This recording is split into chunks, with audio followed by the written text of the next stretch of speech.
Hello, beautiful creative people. Welcome to How to Art Journal. I'm your creative tour guide, Givehand. In this episode, I chat with author, illustrator, and writing coach Cynthia Morris about being a full-time artist, a writing and creativity coach, and living an adventurous life filled with art, creativity, and travel. Cynthia is the visionary writer and illustrator of Ritual Blessings, a card deck designed to offer joyful encouragement for your writing and journaling sessions. She believes in the transformative power of creativity and travel and has led multiple groups to places like Colorado, Canada, and Paris, France. I enjoy watching the lovely drawings from Cynthia appear on her Instagram feed each day as she works to complete a year-long series of artwork centered around and inspired by her love of cups. She created the cutest set of artist tarot cards for the suit of cups as a part of this 365-day journey. Through her company Original Impulse, Cynthia has been coaching writers and artists for over 16 years and is one of the few coaches on Jonathan Fields' Good Life Project faculty, an intensive program for visionaries, entrepreneurs, and artists. I invite you to grab a cup of something comforting, pull up a chair, and listen in as Cynthia shares her creative journey, her love for travel, lots of inspiration for the writer and artist in each of us, and tells us how we can join her on an adventure in France. All right, so Cynthia, thank you so much for joining us. I am excited to talk to you about all the things you're doing in the world for your creative practice, and I'm just excited for people to hear about how you bring creativity into not just your writing, but just your everyday life. Like on Instagram, I follow you, and it's just amazing to see these little pops of creativity that you do that don't take you, it doesn't have to be this big project, but it's these little pops of everyday creativity that I just think are amazing. So I'm excited to share that with folks, and I'm so delighted to have you here. Thank you. Thank you for inviting me, Kiala. I'm really excited to be here. Yeah, awesome. So we're going to just dive right in. And I want to start by just having you talk a little bit about what you do in the world, not just for your own creativity, but how you empower others to be creative. So maybe just have you start with that. Well, the bigger picture is I'm a coach, and I started training to be a coach in 1999 with the Coaches Training Institute way back when. And that was such a wonderful life changer for me because it did two things. It gave me skills to drive my own creativity and my own dreams forward. Mm-hmm. And also, when you're coaching other people, what I took immediately was I'm never going to ask anybody to do what I'm not going to do myself.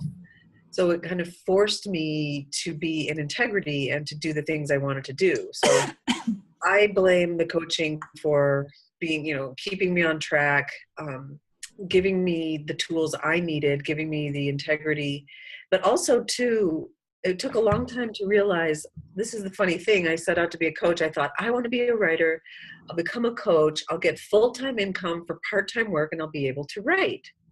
Well, if you have a business, you know that is not part-time. It's quite a lot of time. And it took me a long time to realize that the coaching and coaching writers and creative people gave me something to write about. Mm. So aside from the creative projects, the fiction that I wrote, now I had this fascinating subject, which years later I'm still completely interested in. What does it take to create? Why do we create? What do we create? So I've been just immersed in the creative process for a long time and still love it.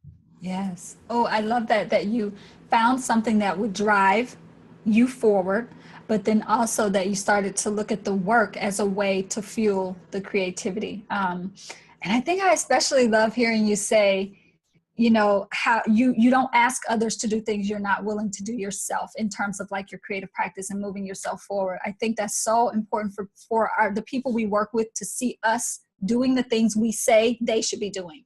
Yeah, that's important. Yeah. It's huge. And so I do one-on-one coaching. I do small groups. I teach workshops. I do retreats in really beautiful places. Yeah. and for my own creative practice, was focused on writing for many, many years. Mm-hmm. And then alongside my writing, I started this journaling process and visual journaling, sketching. I started drawing as a way to meditate. And then I started leading a workshop that was about keeping a visual journal. And so that was just my side thing. That was something that I didn't have to be good at. Nobody was judging me.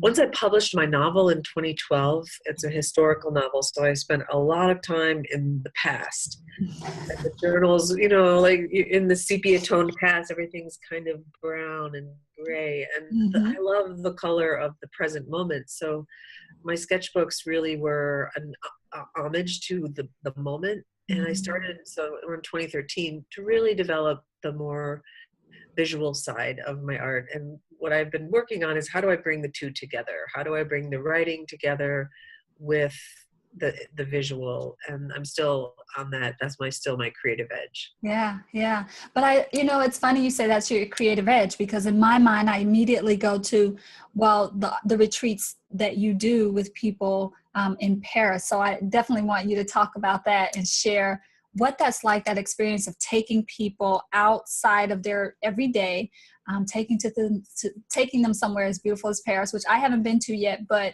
I, hear how amazing it is. I look at the pictures on your site. I see the things that you're doing with people, and I see the writing, but I also see you all sitting outside drawing and making art together. And so talk a little bit about that. I love that you said it's your creative edge, but talk a little bit about how you have been able to marry those things of creativity, writing, travel, and what you do with people. Tell us about those retreats and what that looks like. That's great. Yeah. And it is a formula that I have. I believe that creativity plus travel plus coaching equals transformation. Like, we can all go on a trip and maybe go on a tour and have a good time, and it might likely change us. But if you add a little bit of the coaching and like, who are you here and what are you about, I think you're really in for a transformation. And the way I see it, it's taken me a long time to really get clear about what's different from my workshop other than going and doing a painting workshop. I talk about bringing out your inner artist. And there are so many of us who have this artist in us, and she's just like, me, I want to come out and play. Ooh, that, I want to make those things. Let me come out and play. Yes. And we're like, yeah, maybe later after work. And so what if you have a whole week where your artist is taking the lead? And so that's how I frame the workshop. Who is this part of you? What does she want? What would she do in Paris? And we just do fun things around that. What we do is we have one of these little moleskin accordion notebooks. They're love those. These are super great, yeah. And then we fill one in a week. So we're not just taking stuff in, we're taking it in and processing it. And so I teach several tools for how to do that. And it's not about drawing. Everybody says, I can't draw. It's not about drawing.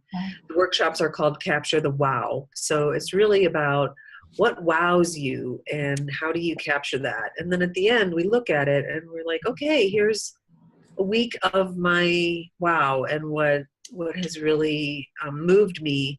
How am I going to take that home? What will I do with that going forward? So I love Paris because it's just, I know it very well. And I'm writing an ebook now called Visiting Paris as an Artist. Oh, love that. And yeah, I'm really having fun with it because what about it beyond the cliches makes it a place that fosters our creativity. So it's just got a lot of beauty and dedication to art and creativity, which makes it a really great place for stimulating the artist. Yeah. It's like you read my mind. I was going to say, why Paris? Like, what about Paris made it the place? And so you definitely answered that. I took a group to Barcelona recently at the end of 2016, and it was an amazing transformational experience for me, more than I thought it would be. I thought I was just going to go and sort of facilitate and help them. But I walked away from there feeling like, oh my gosh, now I get this whole idea of being an artist and how many times we need to let ourselves fail at something or make mistakes or have imperfect artwork so that we can get through all of that to the beautiful, like looking at, you know, all the work of Gaudi and Picasso and just all the stuff that they were able to do, but how many times did they make mistakes or fail? So it was just this transformational space. And so I love your formula, creativity, travel, and what was the third one? Coaching. Coaching equals transformation. I love it. Which is different than teaching. Coaching is not teaching. Absolutely. Absolutely.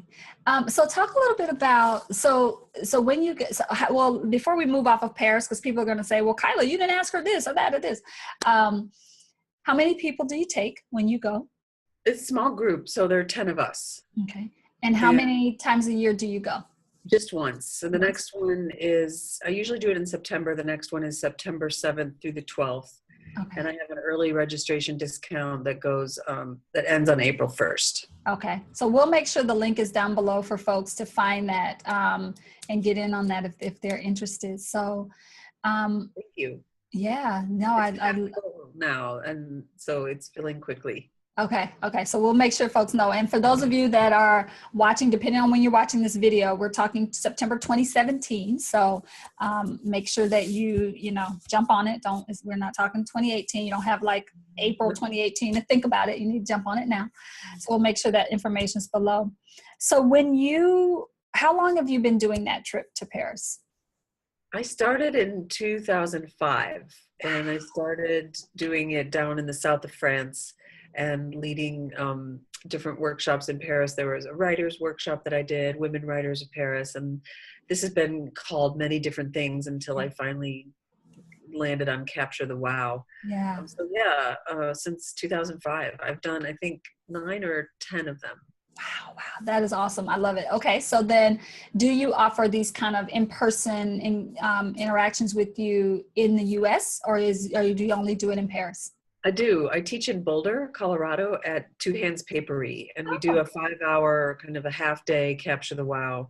It's called Everyday Travels, How to Capture the Wow. And it's kind of two things. It's about how do you experience the world with a more open lens, and that's the part of visiting Paris as an artist. Like, how does an artist travel? Like, what are we doing? We're not just ticking off sites. We are always working and always processing things in relation to what we're making. So that's what a lot of that ebook is about. It's not so much like go here and see this and do that. Mm-hmm. So the one I teach in Boulder is the same thing. It's really like, how do you be more open to the wonder in your life wherever you are? And then here's some ways to put it in a journal rather than just snapping it on your phone. Yeah. Okay. I love that. That's great. So Boulder, Colorado and Paris. We'll make sure folks have the links for both below. So as I listen to you, I'm hearing a lot of things that you are doing to help others tap into their creativity, have transformation around their creativity, tap into their inner artists.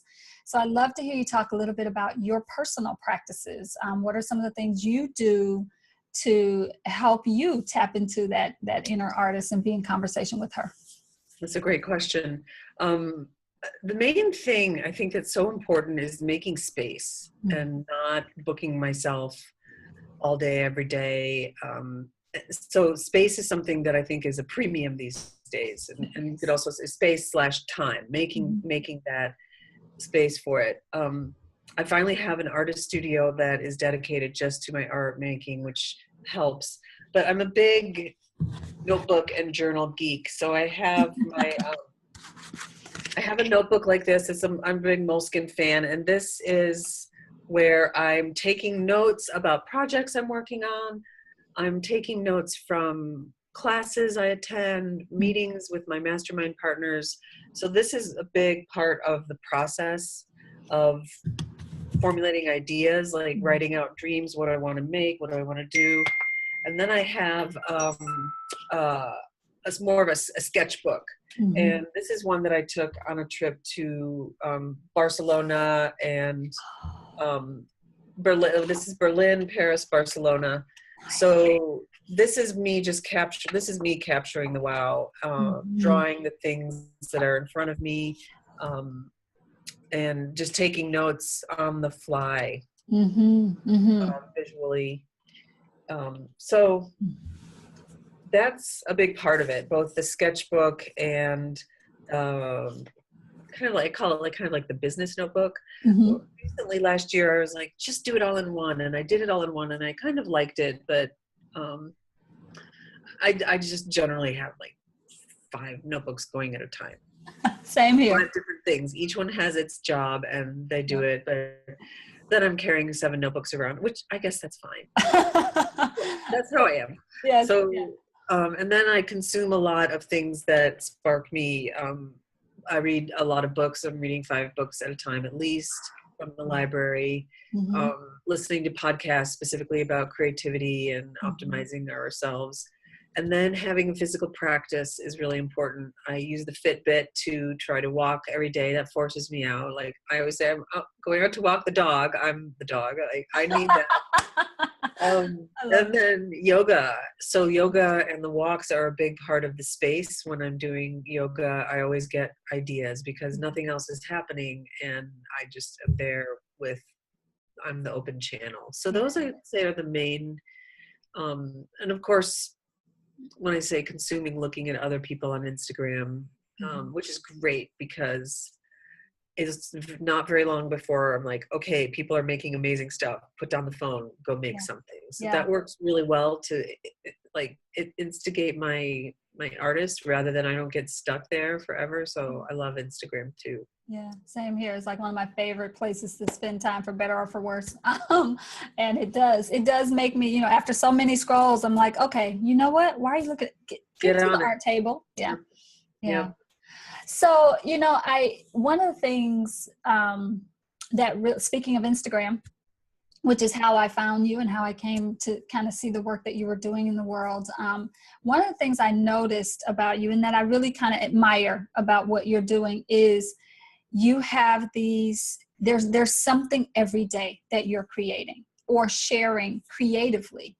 So talk a little bit about how you balance that. How do you balance making time for your own art and to actually give yourself space like you talked about versus actually being in conversation with other artists and people in the world? And by in conversation, I do mean like sharing on social media as well. So how do you balance that?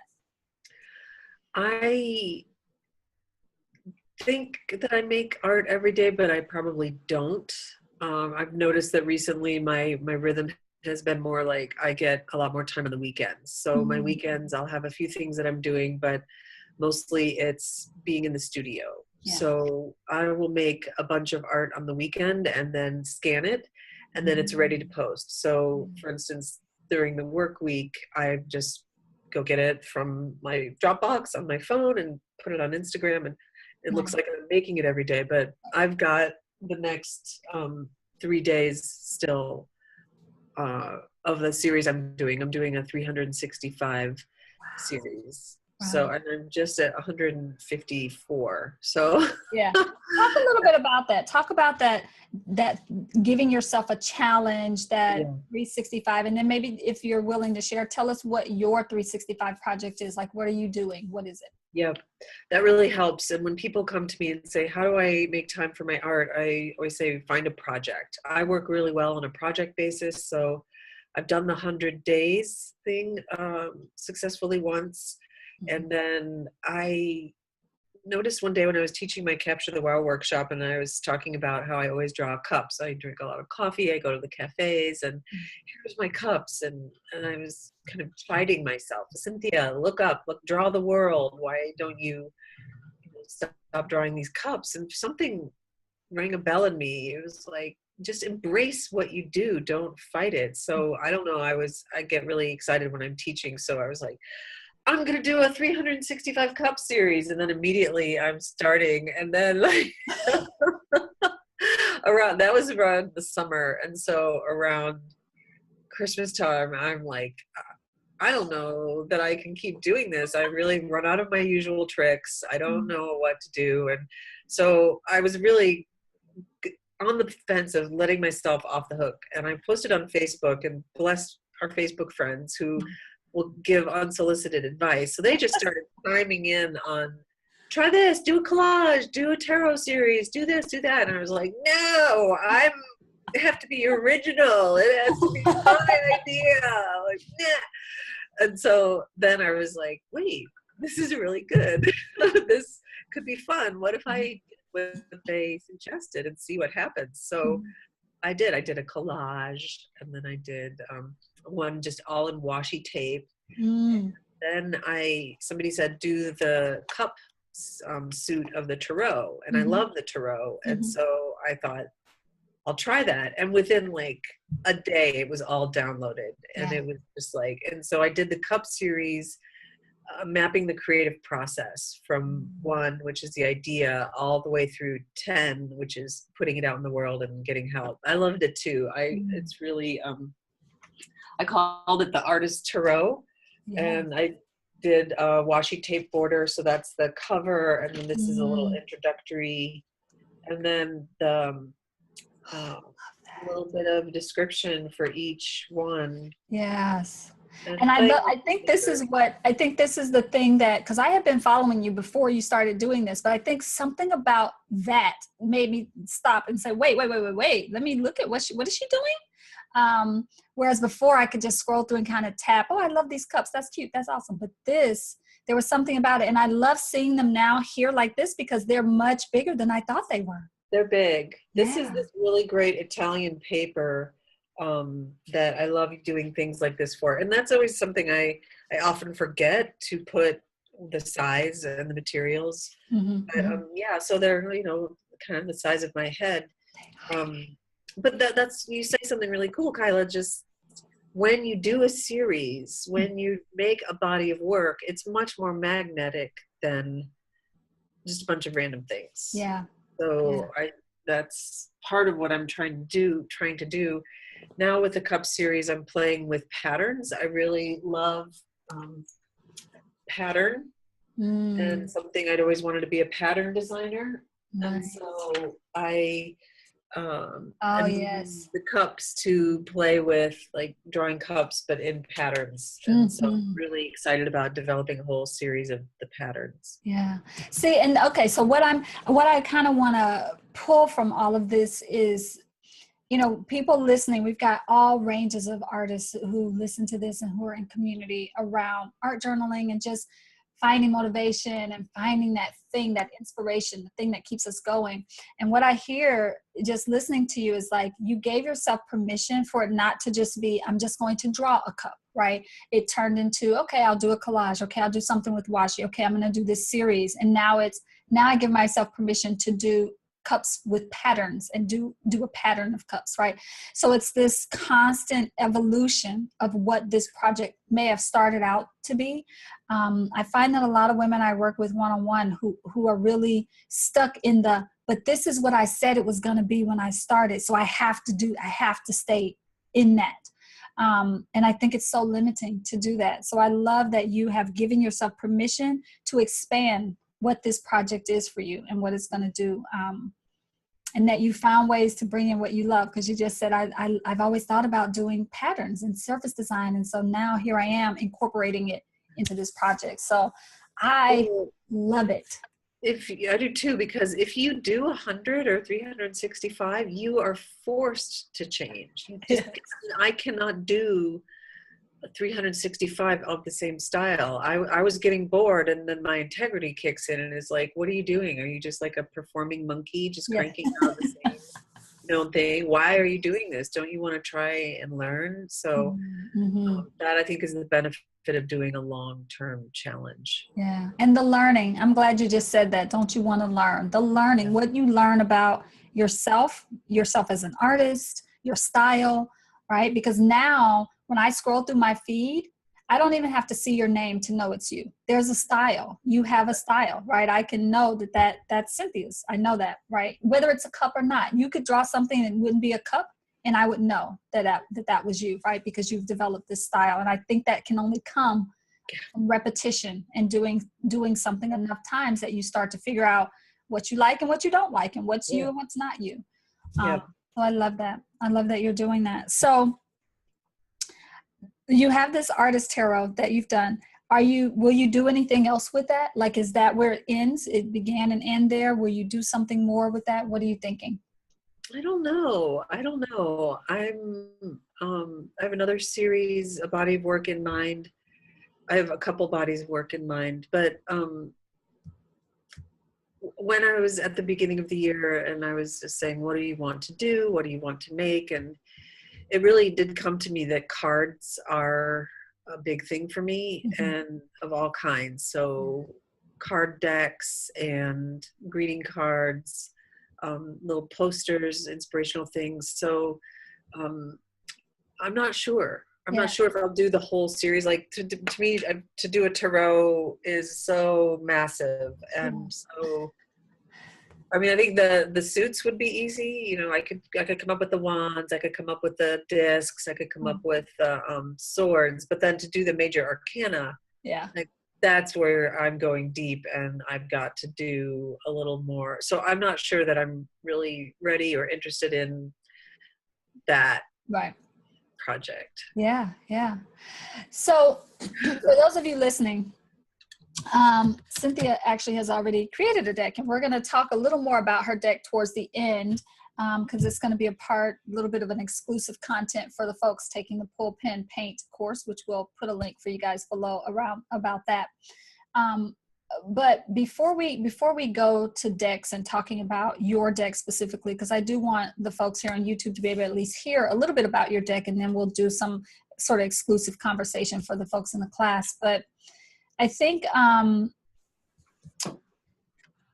would love for you to share a little bit about, like, if there are any other of your journals that you want to show us or share. We'd love to see any journals that you've done. It doesn't matter how long ago they were. Maybe just sort of sharing. Yeah. I think I've done, I don't know, at least 20 of these little moleskin notebooks. This is where I started, and I love this one. It was a trip to Ireland that I took in 2011. And I always try to look at what's my creative edge, what's my challenge. And one of the things at that time was doing things that were across several pages. And I had such a great time on this trip. And I really enjoy these pages that do, like this one, that does go over several pages. And that's something about this notebook that I think is really this kind of notebook that's really beautiful, that you can kind of go across several pages. And this was so fun. I went to Ireland and did this, and I was with a friend. And then on the other side, it's still a little bit of Ireland, but then I went to London. And what I think is interesting about this notebook is, you know, you saw all those green vistas, and isn't it pretty? And then you get to London here, and it just, these are so fun. They're just out of control. It gets really dense. Oh, I love it. Really full, and it's just kind of really indicative of how a landscape will dictate what goes into your journal and the style of it. I really just love this one. I love this page. I think is really very nice. Yes. London, like, there you are. And the other thing I like about this one is I did a poem all throughout that you kind of have to discover. You can see at the bottom in these stamps, every couple of pages, I stamped the words that are part of the poem, and you have to kind of open the whole thing up to read it. But this is one of my favorite notebooks. And then you can see, like, just the difference between that and this. I mean, this is a lot harder to carry, and you can't hide, but it also really opened me up to going bigger and also using more paint. So this is paint, whereas I used to use almost exclusively these watercolor crayons. Caran d'Ache. And you can see the difference. So when friends are always like, Cynthia, go bigger, get out of the notebook, and or use something other than try paint, not those crayons. This is in Paris. I went on a pattern safari, just looking at all the different patterns in Paris and capturing them. Another fun thing that I love to do is do an alphabet of each place that I go to. I love that. So you capture all the different words, 10 different words for each letter of a place. So yeah, I'm now using, this is the handbook. It's Global Arts, and they also have a square one that's really great. I have that square one, yeah.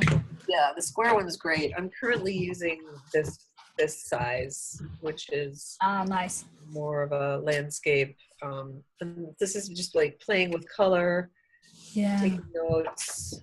Just like when I go to my art studio and I don't know what to do, I just open this up and start putting color on and playing. Yeah. No, I love that Global Arts brand. I have this little landscapey size Those one are that cool. they have, Yep. right? That can go either way kind of thing, like a reporter's notebook. Yep. I love their books. They're good. I really, I'm looking at your journals and I'm really seeing this travel journaling idea in there.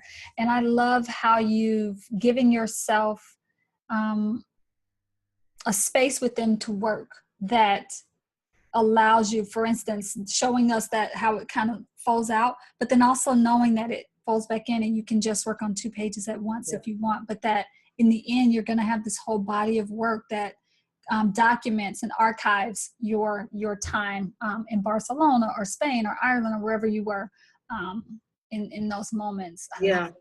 I think you're much more likely to show your friends something like this and they're more interested in looking at that than scrolling through your photos. Yeah. And I love photos. I'm not against photos, but I think it has kind of blinded us and hindered us in ways that we're not even aware of. If you want to be more creative, getting on your phone, unless you're a photographer, is not likely the way. And I've also finally accepted that I am not a simultaneous experiencer and sharer. When I'm out in the world doing my thing, I'm not like, let me stop and make a video for my Facebook people, or let me stop and take a photo of that I'm just in it. Yes. And the notebook. And that's my time. I don't need to share it. I really struggled for many years feeling like I should be sharing live, and I've been biking through Paris trying to do Instagram live, and that's dangerous.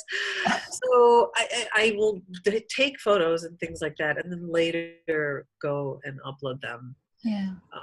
So that was a big lesson for me in really just accepting my sharing style. Oh, I love that. Accepting your sharing style. We need to say that like 10 times as a mantra, people. Just accept what your sharing style is. You don't have to be a overshare or someone who shares every inch of your day, right? If that's not your style. Yeah. I love that. Thank you. I'm not a simul sharer. I can't have the experience and share it at the same time. Thank you for saying that, Cynthia. That's huge. That's big.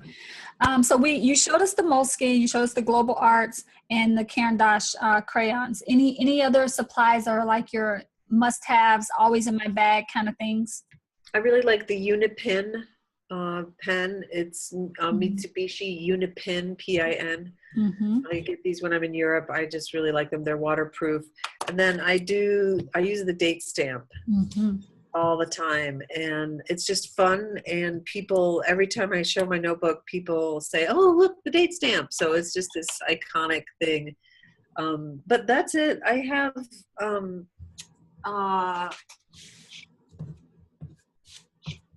I make little watercolor palettes in mid-tins. Yes. So I have a couple of these. This is just a mini one, and then I have one that's in a bigger tin. But yeah, like the fewer art supplies, the less stuff you have, the happier you are. Yeah. That's my motto, especially when you're out. Like, you don't really need anything but just a pen or a pencil and your notebook, really. Yeah, that's true. Awesome. Thank you for that. Sometimes can't remember who said this. It's a quote of her before, but genius is born out of limitations. Like sometimes when you give yourself limitation, you actually can thrive more, use your imagination more of that. So, yeah. So before we sort of wrap up this portion of our conversation and move towards talking about the deck, I'd love for you to maybe share any advice you have for folks who are just starting out with like art journaling or using a visual journaling to document or archive life. What kind of advice would you give to those just starting out? I would say act like a kid and be innocent in your pursuit of what appeals to you. And don't worry about doing it right. look at other people's journals. There are lots of books and things to look at, but don't, it's like both, like, okay, I'm going to try that. I'm going to try washi, or I'm going to try this technique, but really go more in the direction of your innate desire and your innate wisdom. I'm always looking for my originality, and the more I can tune into what I like, here's the things that I love, here are the colors that I love, no, this is what works for me, and to be open to discovering from within more than from without. Yes. Discover from within. I love that. I think it's in there. I think what our creative wisdom is in there, what we want to do, why we want to do it, how we want to do it. And courses and workshops are really great to help pull that out.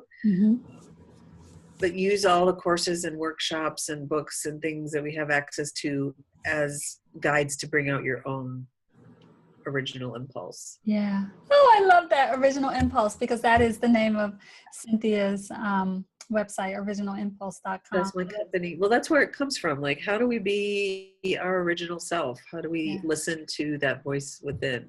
Yeah. I'm still figuring it out. And I think it is right. It's like that lifelong thing. It's like the thing we're always doing. Even when you figure something out, there's the next thing to figure out, right? There's always that. Yeah. So tell us where we can take some of your classes or work with you if we're not able to maybe go to Paris or Colorado yet. Are there other ways for us to work with you, connect with you? What other kind of things? Yeah, I've got a bunch of ebooks and online classes. Everything is at originalimpulse.com. Okay. All right. We'll make sure folks have the link so they can come and be in conversation. I'll also put down below, for those of you watching, I'll also put down below Cynthia's Instagram account. Trust me, you want to be following that because she definitely does. There's tons of inspiration there, and just little reminders, subtle reminders that, we can keep it simple and still be creative every day if we need to. Thank you. I love Instagram. Yes, me too.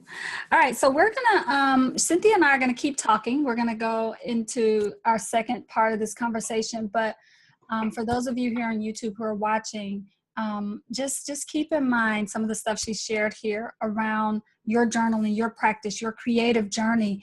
And I think, for me, the piece that feels so important is just the name of your workshop, Capturing the Wow, like really allowing yourself to be, it kind of speaks to everything about you, Cynthia. You said capturing the wow is kind of how you started at the beginning there, but now you've even shared with us that you don't try to share and be in the moment at the same time because you're capturing the wow. How can you do that if you're, trying to do both? So I love that. Find the kid in you and, pursue your originality like that with that innocence. Again, capturing the wow, all of it. Because children, they see something, they're like, oh, right? That you can't replace that moment when a kid first sees something that's amazing. It's like, and we all kind of want to come to our creative practice with that sense of wow. So thank you so much for sharing that, framing it this way, and offering your perspective to us. Thank you. Thank you.